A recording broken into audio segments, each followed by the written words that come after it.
I've been working remotely with Sarah Jama since May 26, 2020. We initially worked with the scheduled curriculum as prescribed by Literacy Minnesota after school closed due to COVID.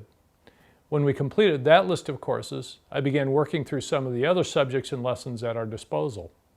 From there, it was a matter of trial and error. I tried to keep the lessons fresh by selecting lessons that were new or that we hadn't covered recently. Working off of suggestions from our administrator and fellow teachers through our weekly Northside newsletter, I was able to incorporate some different ideas. We did a lesson on voting rights right before the primary election. We talked about the census. We did a lesson on caregiving in the midst of the pandemic. Over the past couple of weeks, we've been concentrating on developing a personal story that could be included in our annual publication Journeys, which is a compilation of stories from all of our students for that year. I'm not sure that I can specifically quantify how much Sarah is learning. I've had Sarah as a student in my class for a couple of years. She's always been reserved and pretty much unwilling to say much in class unless called upon.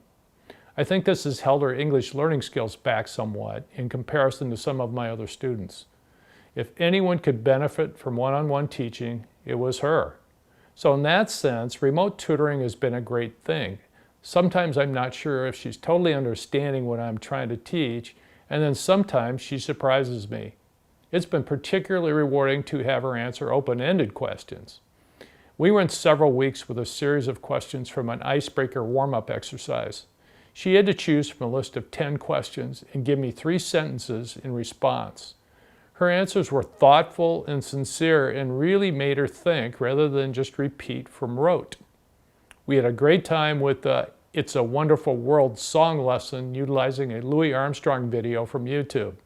We listened to the song a couple of times, went over the lyrics so that she knew what the words meant, and then discussed the meanings of the different stanzas.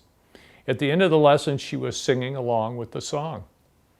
Finally, I would just say if Sarah and many of our other Somali American students didn't interact regularly with an English-speaking adult, their understanding of the language would suffer significantly.